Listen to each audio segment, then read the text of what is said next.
E aí pessoal, tudo bem com vocês? Hoje a gente vai falar sobre o aposto e o vocativo e o agente da passiva, essas três classes sintáticas, com exceção do vocativo, que ele não pertence a nenhuma classe gramatical, ele nem é nem sintático nem morfológico, ele é fora da gramática. Não sei porque o pobre, foi excluído.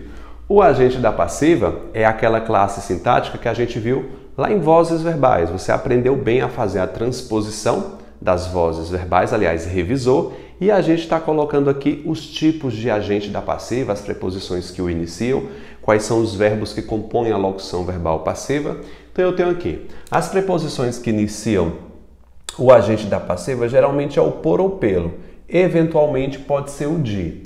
Os verbos auxiliares, que são os auxiliares da voz passiva, são os verbos ser, estar, viver, andar, ficar, lembrando que o mais comum é que seja o verbo ser.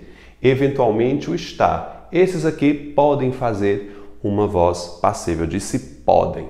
Então vamos colocar a primeira frase que você vai copiar aí na sua tabela. O professor estava rodeado de alunos.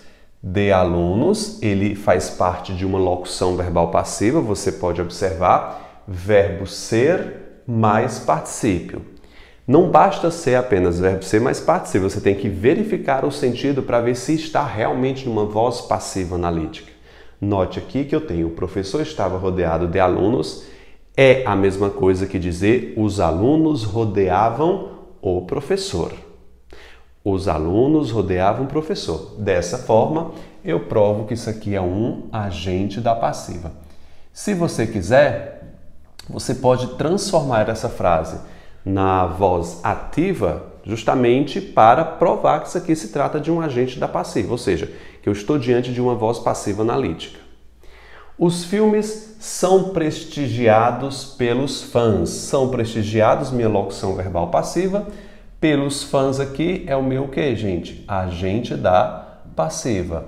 Note que eu consigo passar isso aqui para a voz ativa. Os fãs rodeiam os fãs prestigiam, Os fãs prestigiam os filmes. Passei para a voz ativa, provo que é agente da passiva. A carta era escrita por todos. Todos escreviam as cartas. Por todos é o meu agente da passiva. Provo isso passando para a voz ativa. Todos escreviam a carta. Agente da passiva, resumindo aqui, você pode até colocar aqui, bota no pretérito imperfeito, era o sujeito da ativa, que se torna agente da passiva em uma voz passiva analítica, tá bom? Vamos para o próximo, que o aposto é uma das classes mais cobradas, juntamente com o seu irmão, que é o vocativo. Eles dois são estudados juntos, Qual é a mnemônica que eu ensino para vocês no meu português blindado? Que aposto explica e vocativo faz o que, gente? Chama. Aposto explica, vocativo chama. Ótimo mnemônico para você colocar aqui e fazer o seu resumão na sua tabela. São vários tipos de aposto. O primeiro e mais cobrado é o aposto explicativo, que cumpre o papel de quê? De explicar um elemento anterior. Preste bastante atenção que o aposto ele tem função substantiva, tá? A função dele é de um substantivo e ele tem de ser exercido por um substantivo. Sempre vai se referir a um elemento anterior. É sempre o elemento à sua esquerda. Se refere a um elemento anterior, tem função substantiva e, na maioria das vezes, ele explica. Então, ele sempre vai prestar um esclarecimento sobre um termo anterior, ele tem que ser formado por um substantivo e é isso. Pronto, é isso. O Brasil, país com inflação altíssima, precisa de novos gestores.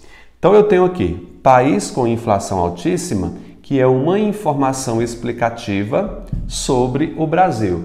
Note que ele é totalmente dispensável ao contexto. O aposto é uma classe acessória da gramática. Ele pode ser dispensado sem nenhum problema gramatical. Note, o Brasil precisa de novos gestores. Eu não tenho nenhum problema com essa formação. Esse aposto é explicativo, já está aqui, né, no exemplo, aposto explicativo, sempre servindo a um elemento anterior e é formado por um núcleo substantivo, no caso, país. O aposto explicativo, assim como todos os outros explicativos, menos o especificativo, são isolados por vírgula. Se vier no início, vírgula, uma vírgula apenas, vier no meio um par de vírgula e se vier no final, 2 pontos e ponto final. O aposto, quando vem no final, é aconselhável que você use os 2 pontos, mas eu posso utilizar a vírgula sem nenhum problema. Esse par de vírgulas no aposto pode ser trocado por travessões e parêntese. Então é bom que você coloque aqui vírgula, vírgula, travessões ou parênteses. Parênteses, aí eu coloco assim, exceto no especificativo. O especificativo não leva pontuação. Enumerativo. Ele enumera, como o próprio nome já diz. Geralmente, o enumerativo ele vem no final da frase, 2 pontos para encerrar. Comprou tudo. O que foi que ele comprou? Cebola, alho e mel. Vai fazer um xarope, tá com gripe aqui, né? Isso aqui enumera uma coisa sobre o indefinido tudo. Geralmente um enumerativo ele vem depois de um indefinido, de um pronome indefinido. Então quando eu disse cebola, alho e mel, enumerou 3 coisas sobre tudo. Então eu tenho um só aposto que se chama enumerativo. Tá bom? Note que são 3 substantivos, a pontuação utilizada aqui foi os 2 pontos. A pontuação do aposto aqui são os 2 pontos, porque isso aqui é isolar elementos de mesma função sintática, tá bom? Resumitivo, acontece o contrário, veja só. Joana, Maria e Helena, todas foram convocadas para o cargo. Preste bastante atenção. Vitor, a expressão Joana, Maria e Helena não é o termo que presta um esclarecimento sobre a palavra toda? É. O mais comum seria pensar que isso aqui fosse o aposto de todas e não todas do elemento anterior. Lembra da regra que eu disse agora há pouco para você? O aposto sempre vai prestar um esclarecimento sobre um termo anterior, nunca posterior. Isso aqui não poderia ser o aposto desse, porque o aposto se posiciona depois. Olha aqui, ó. O aposto sempre vem depois do elemento a qual ele presta um esclarecimento, tá bom? Então vamos lá.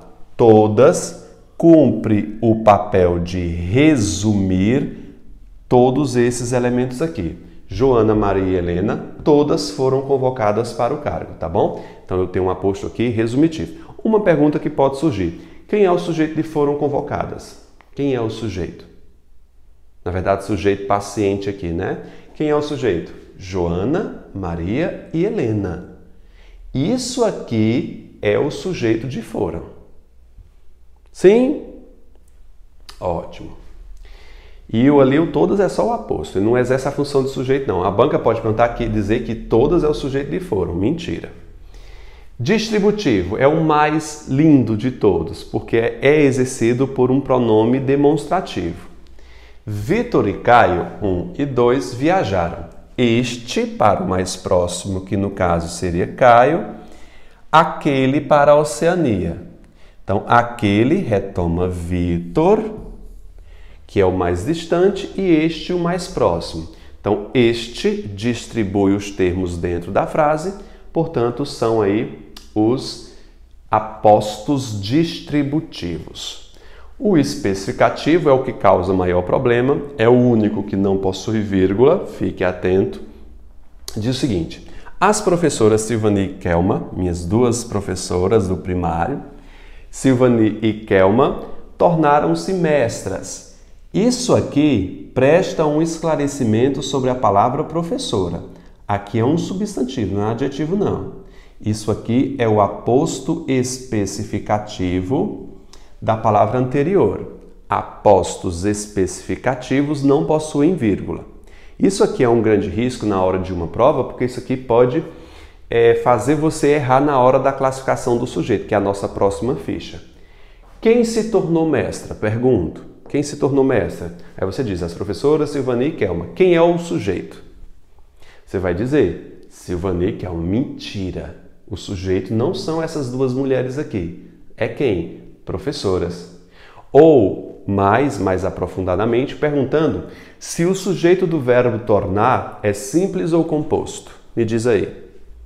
É simples, porque só tem um núcleo, que é professoras. Aqui é o núcleo do sujeito, que é o sujeito simples. Ah, professor, mas não tem duas mulheres especificadas. Isso aqui é o aposto especificativo.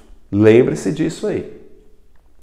Nós temos o aposto circunstancial, que é o mais raro de todos. Eu nunca vi cobrando isso. Eu tenho, amanhã, sábado, será feriado nacional. Sábado e amanhã são dois adjuntos adverbiais. Isso é inegável. Adjunto adverbial. Só que esse adjunto adverbial, se você reparar, é o mesmo que esse. Ele cumpre o papel de explicar de forma circunstancial o elemento anterior. Portanto, isso aqui, além de, né? Porque troca não, além de adjunto adverbial, se torna um aposto especificativo, tá bom? O aposto circunstancial. Aposto circunstancial é exercido por um adjunto adverbial, tá bom? Finalizando aqui no vocativo, vocativo faz o quê? Chama. Aposto explica, vocativo chama. Aposto explica, vocativo chama. Aposto explica, vocativo chama. Com certeza você já pegou esse mantra aí, não é verdade? Ei, vocês voltem. Vocês é o vocativo. Está chamando por alguém, né? Ele exerce um chamamento. Usa-se muito também nos cantos líricos da igreja, né? Ó Senhor Deus, meu Jesus. Ou seja, tem muito disso na igreja. Muitas vezes, algumas bancas, principalmente bancas pequenas, costumam tentar confundir o candidato perguntando se isso aqui é o sujeito de voltem. Olha, gente, não dá para ser o sujeito por conta da vírgula, que é obrigatória no vocativo. Você pode colocar aqui, vírgula obrigatória, tá? Eu não posso ter uma vírgula separando o sujeito do seu verbo. Primeira regra de pontuação que a gente ainda vai resumir isso aí é que não deve haver vírgula entre verbo e sujeito. Então não tem como vocês, né? Mesmo se tirar essa vírgula, olha a conjugação como ficaria errada. Vocês voltem. Não, é vocês voltam. Tá? Quero que vocês voltem. Dá certo. Daria certo no presente do subjuntivo, né? Quero que vocês voltem. Mas a vírgula justamente separa o verbo do seu vocativo, não do seu sujeito, tá bom? Não gosto de doce. Senhor, estou conversando com ele. Isso aqui também é um vocativo. É só isso que eu tenho para falar e resumir com vocês do vocativo, tá bom? A gente está terminando esse fichamento, que foi rápido. A gente vai começar o próximo, que são os tipos de sujeito. Elemento essencial para a nossa próxima aula depois de sujeito, que é concordância. Tchau, gente. Forte abraço para vocês.